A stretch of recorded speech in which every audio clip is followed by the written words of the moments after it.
अस्सलाम वालेकुम dear students, Ahmadullah सल्ली अला रसूलिल करीम, अम्मा बाद फाऊज़ु बिल्लाहि मिनश शैतानिर रजीम। क्लास 7 सब्जेक्ट साइंस है, चैप्टर 1 चला आ रहा है ह्यूमन ऑर्गन सिस्टम।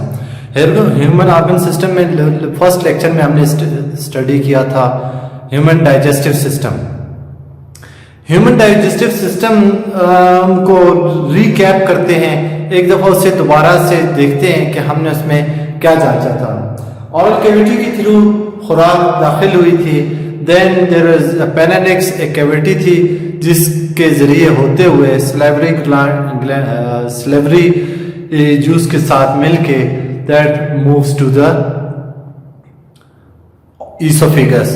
ईसोफेगस में पेरिटोलिसिस के अमल के जरिए खुराक स्टमक तक पहुंची थी। ये खास अमल पेरिटोलिसिस का अमल ओसोफेगस की नाली में जारी था, जो कि वेव की शक्ल में खुराक को स्टमक तक पहुंचा रहा था। द नेक्स्ट पॉइंट इज, जब खुराक food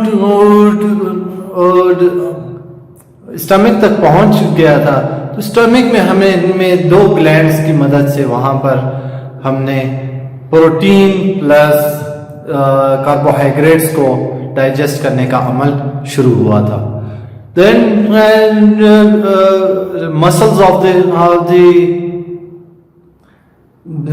stomach pushes the liquid form of food towards the small intestine. Small intestine में फिर हमें बहुत से जूसेस का सामना करना पड़ा। वहाँ पर खुराक के मजीद हिस्सों को, तकरीबन खुराक के 90% हिस्सा जो है वो स्मॉल इंटेस्टाइन में डाइजेस्ट हो गया था।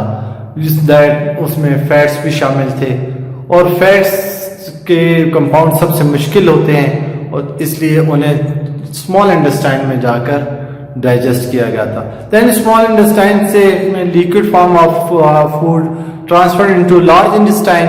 लार्ज इंटेस्टाइन में जो लिक्विड फॉर्म ऑफ फूड था उसमें से वाटर को एब्जॉर्ब कर लिया गया था और वाटर के एब्जॉर्ब होने के बाद खुराक को लार्ज इंटेस्टाइन के लास्ट पार्ट रेक्टम में शिफ्ट कर दिया गया था। That is merely a solid form of food.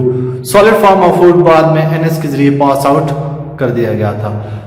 तो आज हम देखते हैं उसी के को रिकैप करते हुए the process of converting large complicated compounds of food into simpler diffusible substances is called digestion of food. ऐसा अमल जिसमें कॉम्प्लिकेटेड मुश्किल किस्म के कंपाउंड्स को सिंपल और सादा कंपाउंड्स में और तहलील हो जाने वाले डिफ्यूजिबल तहलील हो जाने वाले मादों में बदलकर खुराक का हिस्सा बनाया गया, इंसान का हिस्सा बनाया गया। इस अमल को हम डाइजेशन ऑफ फूड कहते हैं। The process of converting large complicated compounds of food into simpler diffusible substances is called digestion of food. यहां तक हमने एक एलिमेंट्री के नाम को स्टडी किया था। इसके साथ ही डाइजेशन सिस्टम में हमें कई तरह के ग्लैंड्स का सामना था। टॉप और ओरल कैविटी और फेरेंक्स के साथ हमें सबसे पहला सामना हुआ था, that was saliva. The next, जब ईसोफेगस के जरिए खुराक ट्रांसफर हो गई थी स्टमक में, तो हमें दूसरे दो ग्लैंड्स की मदद चाहिए थी, that was liver and pancreas. यहां पर गैस्ट्रिक एक ग्लैंड्स का जिक्र है। Gastric glands present in the wall of stomach. ये गैस्ट्रिक ग्लैंड्स मैदा या पेट के दीवारों में पाए जाते हैं और इनमें से हाइड्रोक्लोरिक एसिड को डाइल्यूट करने का एंजाइम्स खारिज होते हैं। Then liver, then pancreas, इन सब की मदद के बगैर डाइजेशन ऑफ फूड का अमल मुकम्मल नहीं हो सकता। तो पार्ट बी आज है, पार्ट बी है डाइजेस्टिव ग्लैंड्स। डाइजेस्टिव ग्लैंड्स में हमारे पास नंबर 1 पर है salivary glands, number 2 gastrical glands, number C में मैंने लिखा है लिवर एंड पेनक्रियास। यहां डायग्राम जो आपकी है, ये बड़ा सा जो हिस्सा मैंने बनाया है that is liver. Liver has 2 parts. Then एक डक्ट बनाई है मैंने, इस डक्ट को हम बाइल डक्ट कहते हैं। इस लिवर से के बाद मैंने यहाँ पर क्रॉस जिगजैग से जाहिर करने की कोशिश की है that is gall bladder. Gall bladder के साथ यहाँ पर एक और पत्थरनुमा ऑर्गन है that is pancreas. Now the next one, final destination of them is small intestine. हम स्टार्ट करते हैं लीवर से, सॉरी स्लेवरी ग्लैंड से। स्लेवरी ग्लैंड्स दरअसल स्टार्च को हजम करने का काम सर अंजाम देते हैं। स्टार्च एंड कार्बोहाइड्रेट्स की कई टाइप्स हैं। हमने ऊपर लिखा कॉम्प्लेक्स कंपाउंड। कॉम्प्लेक्स कंपाउंड में सिर्फ कार्बोहाइड्रेट एक ही शक्ल में नहीं पाए जाते बल्कि कई शक्लों में पाए जाते हैं। इसकी कई शक्लों में से कुछ स्टार्च की शक्ल में स्लेवरी ग्लैंड्स के जरिए आपके ओरल कैविटी में ही डाइजेस्ट हो जाते हैं। Slavery glands digest starch and other types of carbohydrates. तो स्लेवरी ग्लैंड्स न सिर्फ कार्बोहाइड्रेट्स की टाइप स्टार्च को और उसकी दूसरी शक्लों को डाइजेस्ट करने का काम सरंजाम देते हैं। Number 2 liver. This one is the bigger one is liver. Liver has a juice. किस किस्म का जूस है? ये जूस गॉल ब्लैडर के अंदर स्टोर होता है। लिवर से रिलीज होने के बाद गॉल ब्लैडर के अंदर ये जूस स्टोर होता है and then it went to the small intestine. ये डक्ट जो कि इसको शिफ्ट कर रही है, इस डक्ट का नाम है बाइल डक्ट और इस जूस का नाम है बाइल जूस। बाइल जूस को बाइल डक्ट ट्रांसफर करने का काम सरंजाम देती है।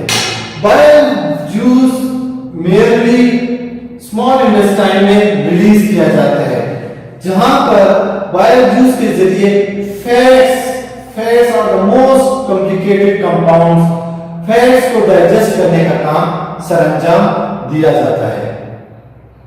It was liver. लिवर क्या था? लिवर से एक जूस रिलीज होता है। ये जूस बाइल डक्ट के जरिए बाइल ब्लैडर में स्टोर होता है और फिर बाइल डक्ट ही इसे स्मॉल इंटेस्टाइन तक पहुंचाने का काम सरंजाम देती है। स्मॉल इंटेस्टाइन में बाइल जूस दरअसल फैट्स को डाइजेस्ट करने का काम सरंजाम देता है। The next one is C, pancreas. Like salivary glands, liver is also a big gland.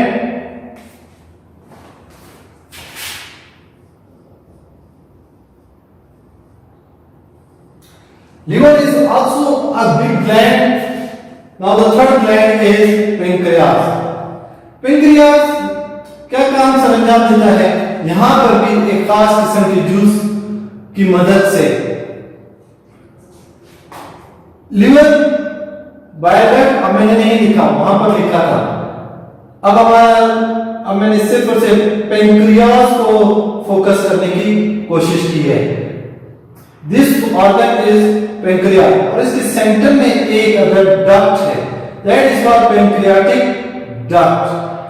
Pancreatic duct और बाइल डक्ट दोनों ही स्मॉल इंटेस्टाइन में ओपन होती हैं। इनकी opening small intestine, final destination small intestine है।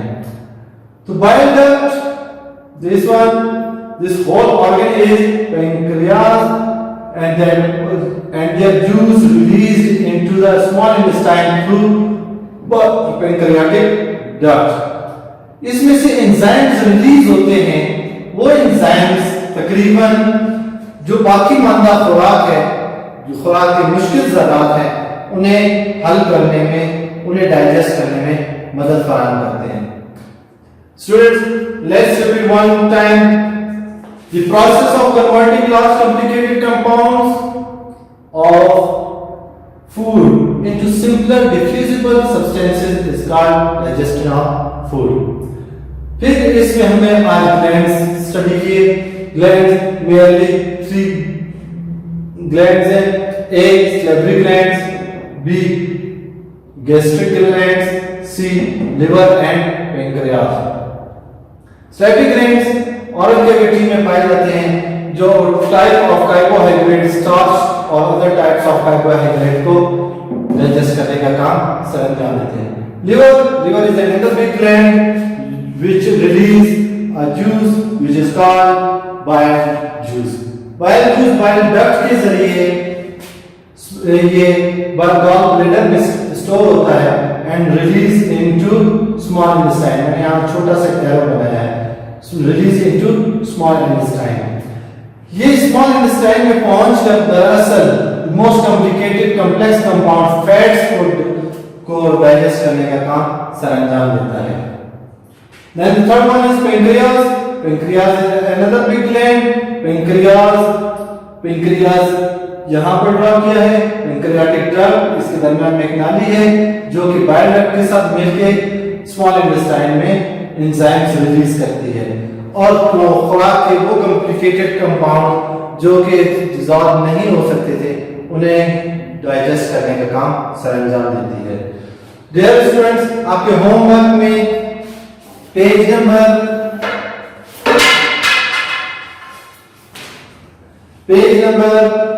4 and 5 का स्टडी करना है.